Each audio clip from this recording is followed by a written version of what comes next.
수고 많으셨을 거고 분명히 많으셨을 거고 내년에 더욱 수고를 많이 하시게 될 것 같아서 미리 말씀드립니다. 이렇게 우리 박수경 대표님이 미션을 주셨어요. 일단 길고 많고 어쨌든 뭐 잘 정리해서 잘 발표하라. 덕분에 저도 준비하면서 의미가 있었습니다. 같이 그래서 좀 편안하게 같이 얘기하고 공부하면 좋겠습니다. 그래서 어쨌든 요약을 하면 이재명 정부의 국정과제를 우리가 잘 이해를 해야 됩니다. 뭐 호불호는 있겠지만 저는 뭐 아직까지 이재명 대통령이 잘하시는 것 같고 응원하고 있습니다. 근데 이제 제가 요즘 전남에서 좀 주로 활동하고 있는데 전남에는 뭐 나중에 나오겠지만 에너지 전환 문제 때문에 너무 고생들을 많이 하고 계시거든요.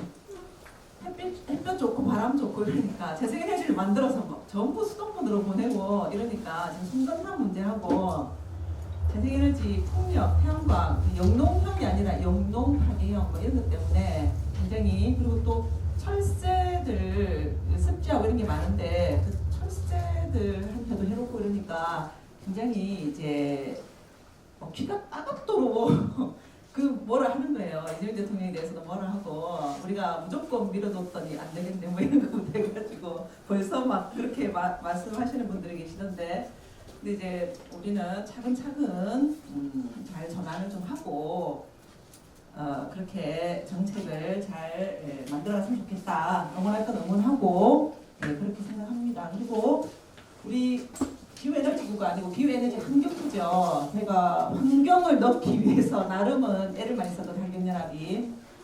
그래서 정부에서는 줄여서 기후부 이러는데 우리는 환경부로 기후에너지 환경부의 위상을 잘 하시도록 저희가 역할을 많이 해야 된다. 이전에는 우리가 사실 환경부가 너무 제 역할을 못하니까 너무 마음이 아프고 힘들고 늘 이제 환경을 팔아먹는 그런 얘기를 했는데 지금은 이제 잘 하시도록 응원하고 또 잘 견인을 하고 해야 될 것 같습니다.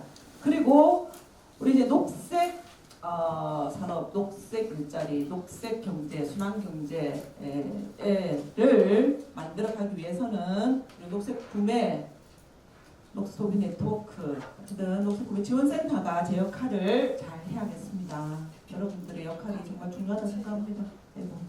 그래서 잘 아시다시피 이재명 정부는 123개의 국정과제를 만들었고 우리가 국정기획위원회에 들어가신 분 말씀을 들어보면 그분들이 나름 애를 많이 쓰셔가지고 이걸 만드셨더라고요. 저도 이제 전남에 최근 이제 토론회를 2개를 이제 기획을 해서 진행을 할 때 해양하고 강 토론, 강 세미나 할 때 보면은 이제 강 세미나 쪽은 우리 박창근 교수님부터 해서 박창근, 박재현, 또 이제 쭉 있고 그분들 다 장군까지 모셔가지고 저희가 토론회를 하고 할 때 보면 박창근 교수님이 강 쪽은 이제 국정과제를 잡으셨더라고요. 그래서 본인이 잡으면서 막 고민하셨던 얘기를 해주시는 거 상당히 도움이 되고 의미가 있던데 제가 그런 얘기까지는 못 해드리지만 어쨌든 123개의 국정과제 그리고 또 보시면 알겠지만 이걸 이제 기억을 하려면 제 생각에는 이제 G482 이렇게 기억하면 되거든요. 그러니까 2번째 혁신 경제에 이제 들어가 있습니다. 경제에. 그러니까 우리가 여러분들 이재명 대통령 다 한 번씩 만나 보셨죠. 저는 두 번, 3번 만났던 것 같거든요. 그때마다 예를 들면 이제 강 때문에도 만나고, 그다음에 핵 때문에도 만나고, 에너지 때문에도 만났는데 그때마다 이제 예를 들면 에너지 얘기하면은 재생에너지 하면 얼마나 일자리가 많이 창출되는데 그런 얘기를 참 많이 하셨어요. 근데 핵이나 이제 사제강 그 제자연화 이런 얘기하면 그냥 듣고만 계시더라고요. 말씀을 안 하시고. 근데 에너지 전환 쪽은 정말 그렇게 생각을 많이 하시더라고요. 그런 식으로 기후위기와 지속가능한 에너지 이 부분이 이제 2번째 혁신 경제의 4번째에 딱 들어와 있죠. 여기가 29개 과제 보시면은 꽤 많은 네 번째에 이제 37개 과제보다도 많은 29개고 이 4번 과제에 8개의 세부 국정 과제가 들어 있습니다. 그 8개 내용을 보시면은 다 좋은 말만 들어가 있거든요. 한번 보시면 아이고 잘 눌러야 되네요. 그래서 8개의 과제가 이렇게 나와 있잖아요. 그 중에서 우리한테 해당되는 것은 주요하게 이 5번째 순환경제 생태계라고 순환경제라는 말 정말 좋은 말이지 않습니까? 저희가 환경운동을 하면서 늘 순환사회를 우리 모토로 환경연합의 모토로 항상 이걸 만들었었고 제시를 했었고 그런 사회를 우리가 만들어가야 된다고 지향했는데 이제야 받아주시나 하여튼 그런 생각도 했습니다. 절반은 보시면 아시겠지만 에너지 얘기거든요. 이제 기후에너지 환경부가 절반은 에너지, 절반은 이 4개 이제 5번째부터 해서 그다음에 환경, 쾌적한 환경, 그다음 생물 다양성 4대강. 이 4대강보다도 앞에 있다는 걸 한번 보세요. 저는 이거 사실 보면서 저 개인적으로는 충격적이었거든요. 이게 여기서는 보면은 순환 경제가 당연히 중간에 주요하게 있어야지. 왜냐면 이 사회 구조적인 문제이기 때문에. 이는 산업 경제의 구조와 관련되는 문제고 우리나라의 골격을 다 바꿀 수 있는 거기 때문에 상당히 중요한 당연히 이제 주요한 부분인데 우리가 이제 4대강 재자연화 부분은 이 녹조하고 우리가 에너지를 진짜 환경운동연합 차원에서는 운동하는 활동가 차원에서는 정말 많은 에너지를 투여하는데 그거보다 앞서서 이 과제가 제출이 되어 있더라고요. 그래서 저는 사실 개인적으로는 좀 놀래기도 했었어요. 그래서 이런 부분들을 그냥 이렇게 글자를 보면 재미가 없습니다. 재미가 아니고 잘 안 받아들여지죠. 그냥 글자구나 이래 보이는데 이게 굉장히 다이나믹하게 입체적으로 다가와야 되거든요. 그래야지 우리의 과제가 되기도 하고 내가 어떻게 할까, 이게 어떤 문제가 있을까 이런 거를 같이 생각을 해볼 수가 있겠죠. 그래서 요즘에 가장 문제가 많은 에너지 고속도로, 이게 좀 이따 다시 보겠지만 말들이 많습니다. 에너지 고속도로 좋은 말인 것 같기도 하고 어떤 사람은 고속도로이 너무 우리가 일방적으로 많이 가는데 국도, 지방도로 이런 걸 잘해야지 또 고속도로 막 이렇게 막 가느냐 막 이런 얘기도 또 있고 그런데 이제 재생에너지 2030년까지 예를 들면 거의 100기가를 재생에너지 하겠다. 처음에 저도 우리 원전 때문에 우리 부산에서 너무 고생을 많이 했으니까 재생에너지 다 좋고 무조건 재생에너지 이렇게 생각했는데 전남에 가보니까 그게 아니고 원래 재생에너지의 특성 지역 에너지, 분산형 에너지 아니면 우리가 소위 지산지소라고 하는 그 원칙을 지키지 않은 재생에너지 대규모로 마구마구하는 재생에너지는 문제가 있습니다. 그거를 같이 좀 고민을 좀 해봤으면 좋겠습니다. 그리고 탄소 중립, 그냥 뭐 당연하죠. 요즘에 우리 2018년도 대비 몇 프로 줄여야 하죠? 줄인다라고 되어 있습니까? 2018년도 대비 40%를 감축하겠다.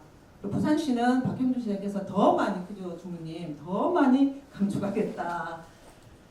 그렇게도 하시고 하는데 이제 데이터는 그렇게 항상 잘 뽑아내더라고요. 부산연구원도 마찬가지고 환경부도 마찬가지고 어쨌든 이제 2018년으로 기준으로 대비를 3년 전부터 우리는 문제 제기를 했거든요.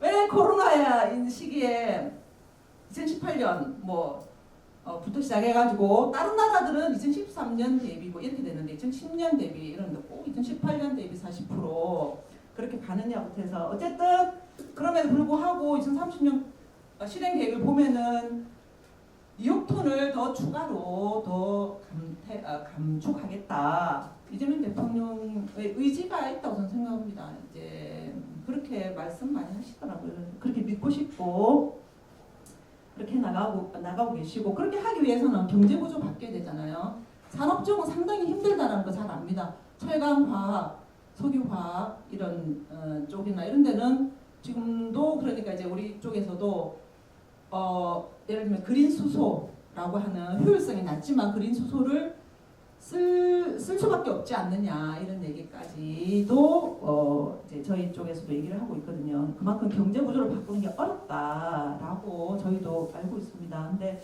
그걸 이제 소위 C-밤이라고 그러죠. 이 폭탄, 저희 이제 유럽으로 수출을 하려면 그렇게 재생에너지 그리고 탄소 중립 이것을 이제 인증을 받아야만 하는 그런 문제가 있기 때문에 경제 구조적인 문제다. 이제 그런 부분들을 한번 먼저 보고, 그래서 전략 4번에 아까 이제 탄소 중립과 관련해서 8대 과제가 있습니다. 조금 전에 나와 있는 내용들인데 이제 그 내용들 중에서 저기 제가 좀 넣은 거 하나 조금씩만 보시면, 사실 HVDC 고압 직류 송전을 조기 구축하겠다. 지금 저것 때문에 이게 조금 아직 확인이 좀 안 되고 있는데, 예를 들어서 죄송합니다.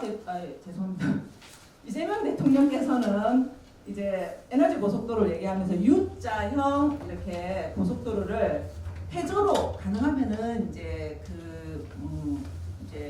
송전탑 때문에 고통을 받지 않도록 하는 이런 형태로 가려고 하는데, 지금 우리 2월달에 통과된 특별법 중에 하나가 이렇게 국가 기간 산업, 기간망을 구축하겠다라고 하는 것이 송전탑을 확대하고 재편하겠다는 거거든요.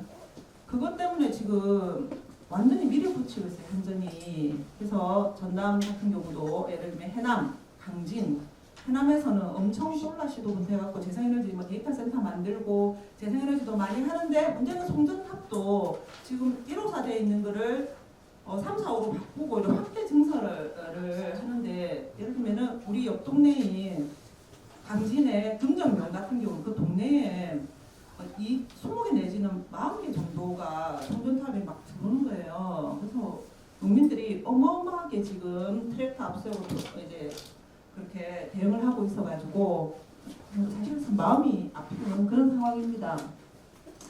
그래서 한반도 U자형 전력망을 완성하겠다라고 하는 것은 이재명 대통령의 공약이 맞거든요. 그런데 저것 때문이 아니고 현재는 한전이 20년 전에 만들어 놓은 계획 세워 놓은 것을 이제 밀어붙이고 있는 사안이어가지고, 특히 이제 광양 같은 경우는 해남에서부터 광양까지 가서, 광양은 오른쪽에 하동에서도 이제 화력발전소 있거든요. 거기서 만든 전기까지 광양으로 보내서, 광양은 그걸 합쳐가지고 구례로 해가지고 장수로 해가지고 위로 보내더라고요. 그러니까 구례, 장수 농민들이 다 지금 머리띠를 둘러내고 지금 너무 어려운 싸움들을 하고 계시고요. 재생에너지 관련해가지고는 30년 78기가라고 돼 있는데, 어제인가 이제 요번에 이제 그 업무보고 할 때 보니까 태양광이 더 저렴한데 왜 폭력을 하느냐, 이재명 대통령의 이제 그런 질문들이 있으시더라고요. 근데 이제 그건 하지 말라는 말씀이 아니신 것 같고, 제가 보기엔 굉장히 노련하게 관료들을 그렇게 다루시더라고요. 그 근거들을 이제 확인을 하고, 그래서 어쨌든 뭐 제 입장입니다. 어쨌든 그러니까 현재는 원전이 뭐 78원 킬로와트당. 근데 이제 그리고 태양광이 약 100원 조금 넘고, 근데 사실은 원전은 지금 보존 폐기장 문제부터 해서 워낙 문제가 많잖아요. 경제성이 담보가 안 되는 상황인데 아직까지 그렇게 계산이 되고 있다. 그리고 지금 아리베트 산단하고 그것 때문에 반도체가 이제 SK 하이닉스하고, 그리고 또 어디가 지금 반도체 하고 있습니까? SK 하이닉스하고 삼성이 같이 하잖아요. 삼성이 용인에다가 지금 추진을 하고 있는데, 그게 원래 윤 정부 때 허가가 난 거를 지금은 더 확대해서 하는 걸로 되어 있습니다. 근데 그것 때문에 전기를 어마어마하게, 예를 들어 우리나라가 지금 98기가 그 정도의 전력을 생산을 하는데, 그 중에서 16기가 정도를 용인 반도체가 만들어지면 더 쓴단 말이에요. 그러니까 지금 전남에서 자꾸만 전기 만들어서 올리라고 지금 그렇게 하고 있는 거예요. 그러니까 지금 이게 지금 지산지소형 원칙하고 안 맞단 말이거든요. 그래서 이거는 우리 상식적으로 우리 강사단 선생님들은 아셔야 될 것 같아서, 그래서 지산지소형이라고 하는 지역 분권형 에너지, 돼야 된다. 우리 부산도 마찬가지지만 그렇습니다. 그리고 이제 탄소 중립 환경부, 그다음에 뭐 경제 부조와 관련해서도 이렇게 나와 있더라고요. 건물의 에너지 효율화. 진짜 중요하고 어려운 문제인데 이게 경제 부조 개혁에 들어가 있어요. 그린 리모델링 하고, 그다음에 산업 부문의 순환 경제를 활성화하겠다. 근데 이제 정말 좋은 말인데 이게 들어가 있으니까 어떤 생각이 드냐면 선언적으로만 좋은 말만 다 그냥 골라 쓴 게 아닌가 이런 걱정이 되는 거죠. 나중에 보면 진짜 그런 거 용도설명이 되어 있는 거예요. 제목은 좋은데 내용은 보면 없어.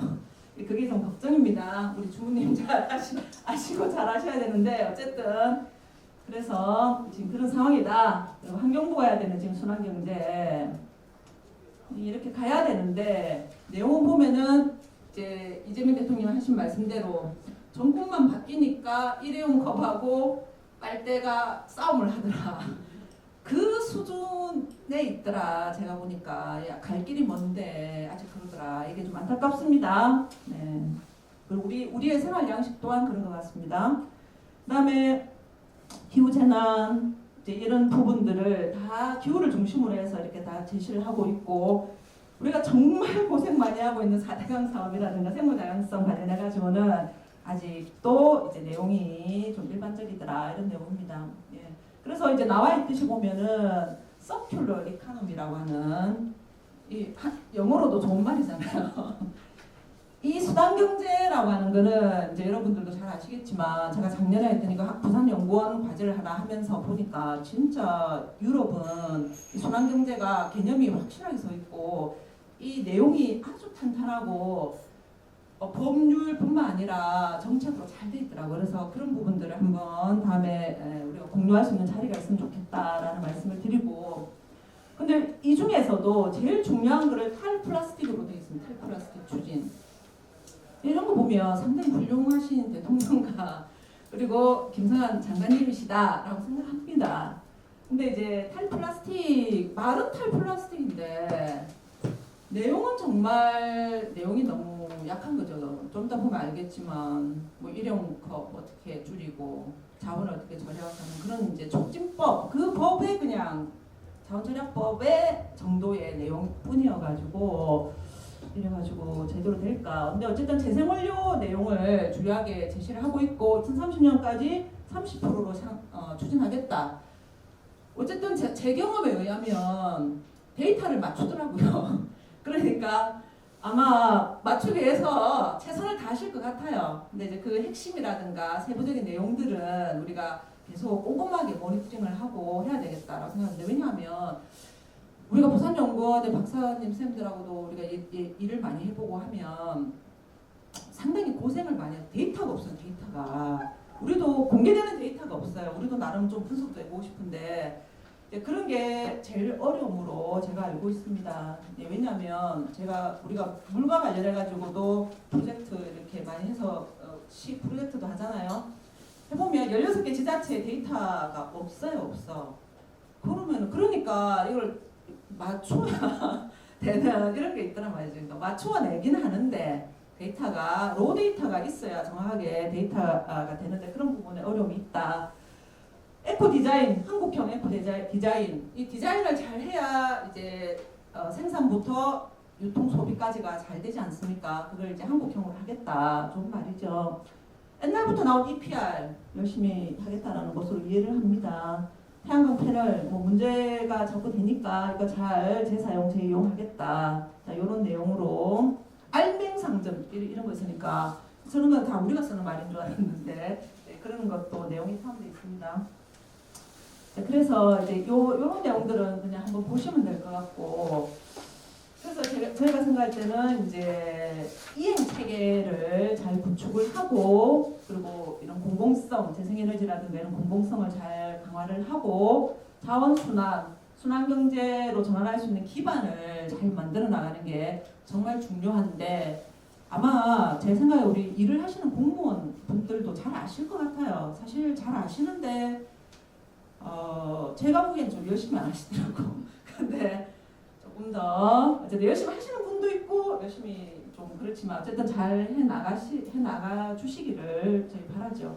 그래서 녹색 시장은 공공부터 이제 공공 조달부터 제대로 시스템을 잘 만들어서 잘 구축을 해나가는 것부터 시작할 수밖에 없다.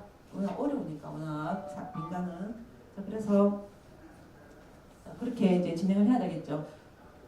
두 번째가 우리가 위상이 이렇게 기후에너지 환경부가 됐는데 이게 사실 우리가 보면 환경부는 늘 항상 규제 부서라고 하는 이런 이제 오명은 아닌데 그런 부분이 있어 제대로 규제를 사실은 안 했죠. 안 했기 때문에 우리는 안타까웠지만 환경부 그래서 우리가 모니터링 할 때도 보면 환경연합이나 환경단체 활동가들은 환경부 모니터링 할 게 별로 없는 거예요. 여기는 좀 잘할 수 있도록 우리가 힘을 실어주는 그죠 주무관님 저희는 힘을 실어주기 위해서 애를 많이 썼답니다. 실제로 뭐 부산시도 마찬가지고 저희가 이제 물국도 만들고 예를 들어서 이제 우리 또 물환경정책실도 또 실로 옮기고 이런 거 나름 애를 많이 썼거든요. 이제 지금도 환경부도 기후와 에너지 다 가져왔잖아요. 그 전에는 물과 관련해서도 수량과 이제 수질뿐만 아니라 수량까지 들고 오려고 애를 많이 썼고 그 나름 우리가 같이 역할을 좀 하신 게 있습니다. 근데 저희가 모니터링은 환경부는 뭐 더 잘하셔야 되니까 응원하고 늘 국토부, 수송, 뭐 건물 이런 게 제대로 안 되니까 늘 부동산 쪽이 좀 어려우니까 그런 거 늘 우리가 모니터링 한다라든지 아니면은 또 하여튼 교통이라든지 산업부 핵이나 에너지 때문에 늘 애를 많이 썼습니다. 하여튼 그러한 내용들이기 때문에 앞으로는 전반적으로 이제 이런 환경부가 하는 이런 내용들을 바탕으로 해서 순환경제, 녹색 산업을 통한 일자리 마련, 녹색 경제를 구축하는 그런 형태로 사실은 기후환경 에너지부로 통합이 돼야 된다. 우리는 그렇게 생각합니다. 근데 그게 잘 안 되니까 환경연합에서는 어떤 주장을 그 전에 했냐면은 뭐 앞에는 다 이제 같은 얘기인데 우리가 컨트롤 타워 역할을 기후환경 에너지부, 기후 에너지 환경부 안 되니까 우리는 예를 들면 부산 같은 부시장이 예를 들면 기후를 다 총괄해야 된다 이런 주장을 했고 거기에는 건설, 교통, 이제 뭐 수송 이런 것들 전체를 다 부시장 이하 저희가 환경실이 해야 된다 이러한 입장이었습니다. 그래서 그렇기 때문에 저희가 환경연합이 이제 요구한 게 뭐였냐면 이전에는 저런 식으로 예를 들면은 이제 이런 부총리로 기후환경에너지부를 만들면 부총리로 가야 된다 우리가 그런 주장을 했고 그것도 좀 잘 안 되니까 그러면은 기후하고 환경을 합쳐서 기후환경에너지부로 가지고 와야 된다 이런 주장을 했고 우리 의견서도 냈습니다. 실제 우리가 낸 의견서예요. 이 의견서를 내었더니 딱 그렇게 해주시더군요. 기후 에너지 환경부로 이렇게 해주셨어요. 근데 저희가 볼 때 김성환 의원도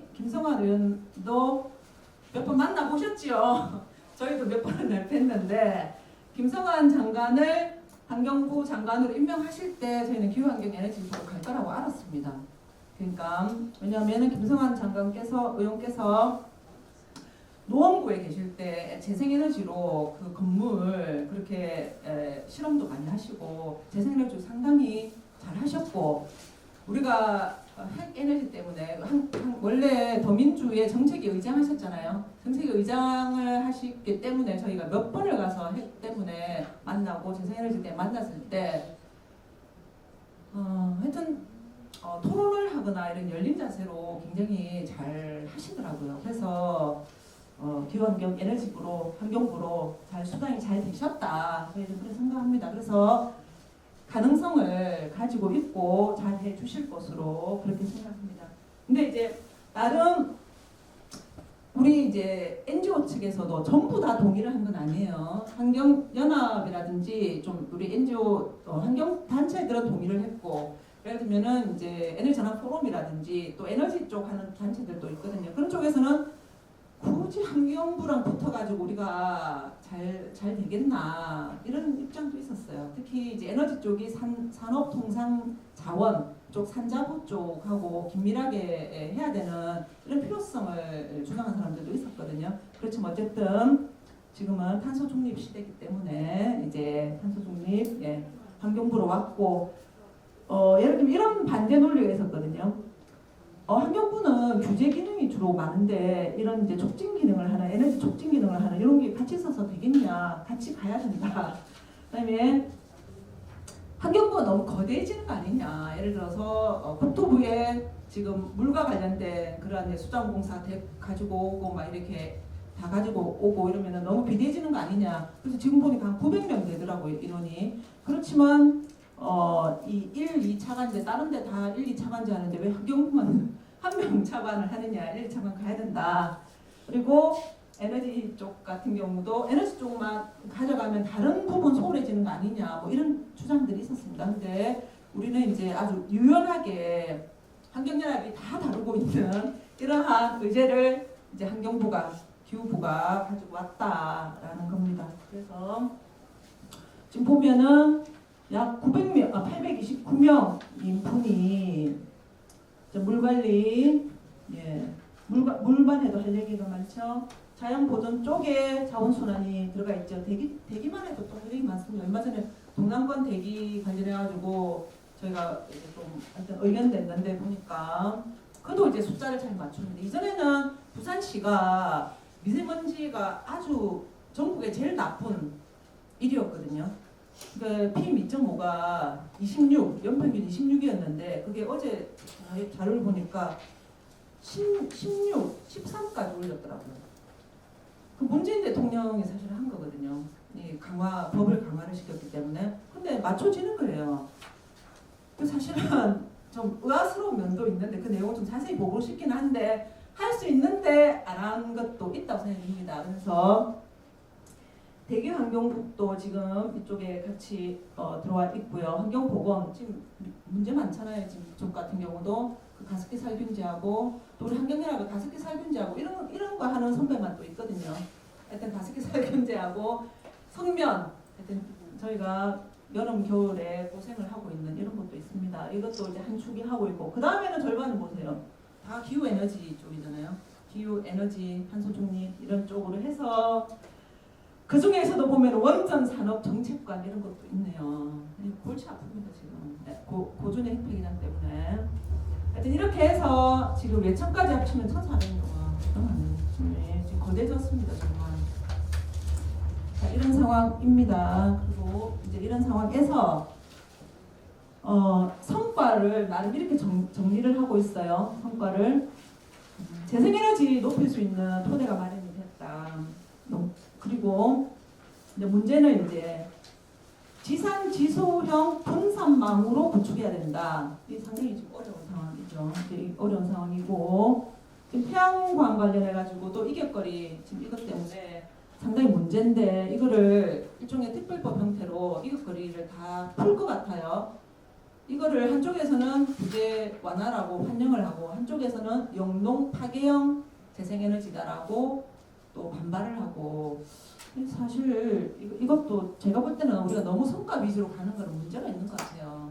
그래서 이런 이제 법사면이라든지 이제 제가 기차 타고 오면서 보니까 법사면 쪽에 태양광 쫙 깐다라든지 특히 경남이 그 잘하고 있거든요. 박종건 대표님이 워낙 열심히 하기 때문에 그래서 고속도로에 옆에 쫙 깔고 그런 것부터 하는 게 맞다고 생각이 들거든요. 건물 주차장 태양광 겨우 이제 하고 있는데 이러면 그런 거 먼저 하고 여기 갯벌이라든지 그리고 논이라든지는 주요한 생태이기 때문에 밭이라든지 여기는 최후의 순서로 하는 게 맞다. 근데 지금 사람이 일단 적으니까 무조건 밀어붙이고 있는 이런 상황이 되니까 이런 것들은 저희가 좀 문제가 있다라고 생각합니다. 그래서 자꾸만 뒤로 가는데 어쨌든 이제 환경부에서 기후부에서는 이런 식으로 목표를 가지고 업무 보고서 자료거든요. 거기 보면 업무 보고서 낸 자료를 보면 이렇게 되어 있습니다. 목표도 약 3억 톤을 감축을 하겠다. 이제 이런 산업수송 건물은 예를 들어서 가장 부산도 그렇고 서울도 그런데 이 노화된 건물이 많기 때문에 여기를 1,000가구 정도를 자기들이 이제 지원을 하면서 그린 리모델링 하겠다. 그래갖고 어느 천년을 하는지는 모르겠는데 1,000가구 해가지고 어쨌든 그린 리모델 하겠다. 가장 문제가 수송이에요. 수송. 여기 내용을 아무리 봐도 수송 쪽은 답이 없어요. 그냥 보면 전기차 확대 지원하고 이제 그렇게 해가지고는 안 되는데 이게 자본주의 사회의 자동차, 현대자동차, 전 세계 자동차들 때문에 이게 어려운 것 같고 전 세계적으로도 우리나라뿐만 아니라 전 세계적으로도 이게 후퇴를 하더라고요.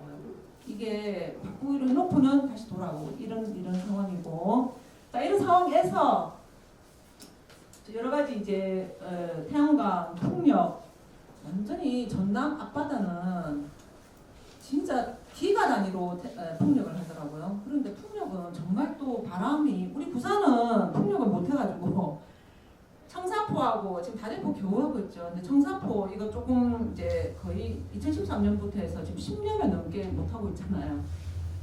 근데 이제 이번에 특별법 통과됐으니까 아마 이제 그렇게 하더라도 청사포는 어려울 것 같고 다대포 좀 추진하고 있는데 전남은 보면 어떠냐면 기가 단위.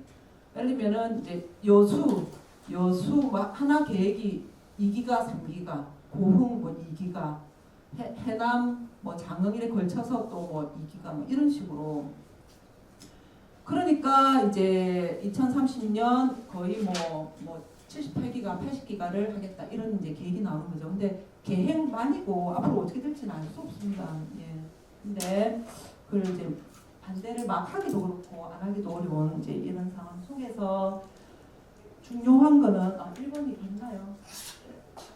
예, 1번이 그래서 보면 중점 사업으로 탈탄소 이건 다 에너지 전환하고 이런 내용입니다. 예, 그래서 말하고요. 10분, 5분 지났다고. 예, 그래서 중요한 거는 이제 두 번째가 우리 중요한데 1번을 보면 탈플라스틱 순환 경제예요. 그러니까 이거 보고 놀랬다니까요. 이게 두 번째 핵심 전략에 1번으로 가 있는 거예요. 그러니까 기후부의 1번 과제. 탈플라스틱 아시죠? 작년에 우리나라 부산에서 그 12월 달에 국제회의 5차 준비회의 했던 거. 근데 전 세계적으로 플라스틱을 감축하는 게 어렵지 않습니까? 얼마나 많은 화석연료 기업들이 로비를 할 텐데 지금 아직까지 진행형 ING 형태입니다. 그러니까 우리는 내용으로는 그냥 재생원료, 컵 보증제 뭐 이런 게 내용입니다. 근데 법으로는 보면 정말 좋은 법들을 계속 만들어 놓고 진행을 하고 있다. 그 내용 중에 하나는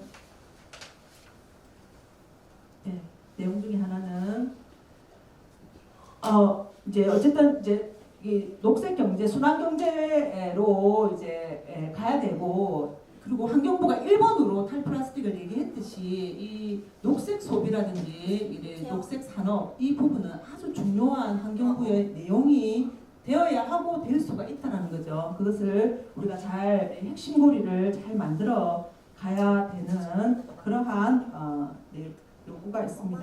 그래서 근데 지금 우리 녹색구매지원센터는 아시겠지만 교육, 홍보, 정보 제공에 머물러 있는 게 사실이죠. 그래서 우리 녹색구매지원센터부터 확실하게 주무관님도 오셨으니까 잘 지원을 하고 예산을 만들어서 진짜 고생 많이 하고 일을 많이 하시거든요. 그런 잘 아는데 그러니까 이게 이 노력하는 것만큼만 잘 좀 할 수 있도록 지원을 좀 잘 해주면 좋겠다. 그래서 기후와 자원순환이 함께 가도록 이제 그렇게 내용을 잘 만들어 가야 되겠다라는 겁니다. 이제 그렇게 하려면 특히 이제 법이 정말 중요한데 예를 들어서 탄소중립 녹색성장 기본법이 가장 중요한 골격이지 않습니까? 이 중요한 내용들도 굉장히 많은데 탄소중립 지원센터가 있어요. 근데 꼭 이거는 부산도 마찬가지고 전국적으로 다 그 우리 연구원에서 위탁받아 합니다. 근데 연구원에서 위탁받아서 하시는 박사님들 뭐 잘하시고 수고도 많으신데 할 일이 너무 많으신 거예요. 탄소중립 계획 세우는 데만 본인 일하는 것만 해도 이제 다 못하시고 그러니까 실제로 이행이 안 돼. 이행이 안 되고 이행 점검도 안 되고 모니터링도 안 되고 그런 거를 우리랑 같이 하면 될 텐데 바쁘셔가지고 안 되는 거죠. 이 부산도 그렇고 전남도 그렇고 배울 때는 이제 전국이 다 그렇습니다. 이제 그렇기 때문에 이 법하고 순환사회 촉진법이 2024년에 만들어졌잖아요. 이 법하고 잘 분석을 하고 내용을 만들어서 정책화 시켜야 되는 거죠. 제가 볼 때는 이제 이재명 대통령은 관료들을 잘 이해를 하고 잘 견인도 하시더라고요. 그런데 우리가 문 전 대통령 때 경험을 해봤을 때 정말 관료들이, 제가 이렇게 표현해서 죄송합니다만, 관료들의 버티기 전략이 다 압도를 하더라고요. 제가 겪었을 때는 아무것도 못하고 정말 4년 5년을 회의만 했거든요. 물론 회의는 또 엄청 많이 이렇게 진행을 하는데 진행한 건 하나도 없었기 때문에 참 안타까웠는데, 이제 앞으로는 좀 잘 좀 진행이 됐으면 좋겠다. 그러면은 이 법들, 그리고 특히 순환사회촉진법, 순환경제법을 잘 좀 이제 실행을 할 수 있는 그런 정책들이 잘 만들어져야 되겠다. 지금 이 두 개가 같이 못 가는 이유 중에 하나는, 우리가 탄소 배출량을 산정할 때 인벤토리를 구축하고 그 수식에서 배출량을 산정하는데, 그래서 제가 아까 동남권 대기환경 배출량 산정하고 또 봤다고 그랬잖아요. 거기도 보면은 부산은 특히 문제가 보면은 이제 그 크루즈라든지 항만 쪽이 항상 사각지대거든요. 해수부하고 환경부가 서로 자기 거 아니라고 너거 가져가라고 막 골치 아프니까 그렇게 하는데, 그 배출량을 제대로 산정해가지고 포함시키는 것이 이제 부산에서는 그렇게 표현을 해놨더라고요. 지금 아직까지 이제 미세먼지라든가 낙스 이런 삭스 이런 마찬가지인데, 그러니까 황 함유량을 줄이고 이제 그런 것들은 하도록 되어 있는데, 육상 전원 공급 장치 AMP도 운영을 하고 하겠다라고는 돼 있는데 일단 안 하고 있고, 그 산출을 하는 데 있어 가지고 자기들은 억울하다, 나름 역할을 충실히 잘하고 있는데 이게 배출량 산정이 제대로 안 돼가지고 감축량이 적게 제시가 되어 있다, 이렇게 표시가 되어 있더라고요. 그런 것처럼 자원순환이나 녹색 경제를 실천한 것은 온실가스 배출량을 산정하는데 반영이 안 됩니다. 지금 현재 구조로서는. 그래서 이거를 어떻게 반영을 시킬 것인가를 김고은 박사님, 훌륭하신 김고은 박사님이 저랑 같이 활동했기 때문에 잘 알거든요. 이 박사님이 훌륭하시고 고민도 많이 하시는데 제대로 안 되고 있다. 그래서 그런 것들, 배출량 산정하는 것부터 좀 더 녹색 경제, 순환 경제가 내용적으로 반영이 될 수 있도록 세부적으로 바꿔야 될 필요가 있다는 거고, 그리고 순환경제법을 보면은 순환경제법 내용을 보시면 알겠지만 다 할 수 있다 돼 있습니다. 할 수 있다. 그런데 이 법 자체는 이제 그래서 여러 가지 한계가 많고, 특히 지자체가 하시는 역할이 좀 상당히 좀 제한되어 있기 때문에 문제가 있지만, 그 법을 보시면 순환경제라는 개념이 확 들어와 있고요, 이 법 자체에. 그리고 보시면은 폐기물 발생량을 지표로 하도록 되어 있어요. 발생량을 얼마만큼 줄어들었느냐, 이 정말 중요하지 않습니까?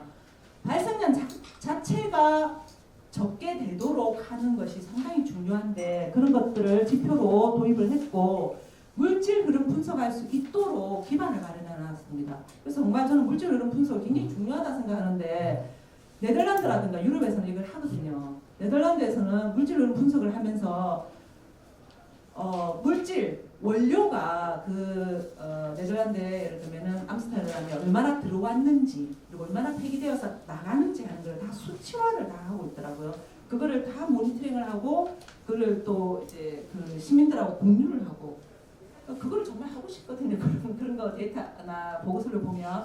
근데 우리는 일단 데이터가 없어. 데이터도 없고, 이걸 어디서부터 어떻게 시작을 해야 될지 모르겠어요. 그래서 제가 제안서도 여러 개를 써봤는데, 지금까지 논문 나온 거 보면, 예를 들어서 우유팩 그거 가지고 딱 하나 논문이 딱 하나 있어요.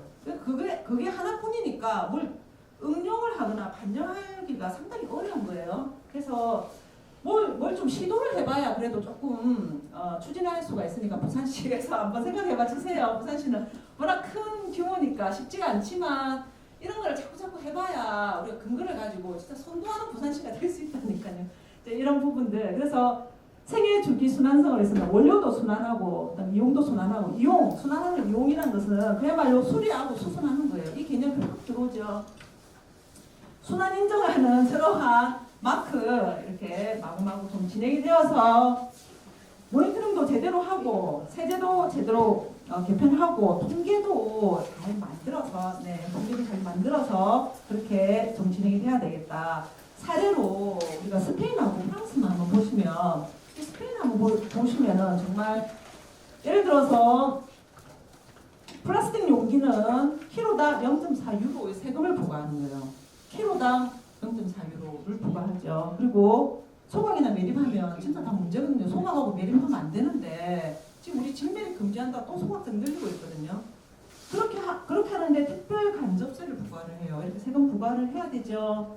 그리고 보면은 어느 규모 이상에는 포장을 또 계속 규제를 하고 있잖아요. 그럼 정말 중요하지 않습니까? 프랑스 한번 보세요. 법 자체가 순환 경제를 위한 낭비 방지법이에요. 진짜 감동적이었거든요. 이런 법을 만든다는 게. 그래서 이렇게 낭비하지 않도록 순환 경제를 해야 된다. 이런 부분이고 주요 내용으로 일회용 플라스틱을 퇴출하는 거예요. 법을 이 정도로 해야지 순환 경제를 한다 이런 얘기를 할 수 있지 않겠습니까? 그래서 재활용센터 만들고 재사용 확대하고 그리고 이제 일회용 제품 수명 단축하는 걸 금지하고 친환경 생산 체계를 확대한다. 이런 식으로 법을 실제적으로 좀 만들어야 우리가 지향하는 그러한 순환경제, 탄소 중립, 탈탄소 순환경제 사회로 이행될 수 있지 않을까. 그러기 위해서는 우리 녹색공예 지원센터를 잘 좀 강화를 하고 예산도 만들고 그렇게 해주시기를 부탁드리겠습니다. 부족하나마 이것으로 너무 길어 죄송합니다. 네, 마무리하겠습니다.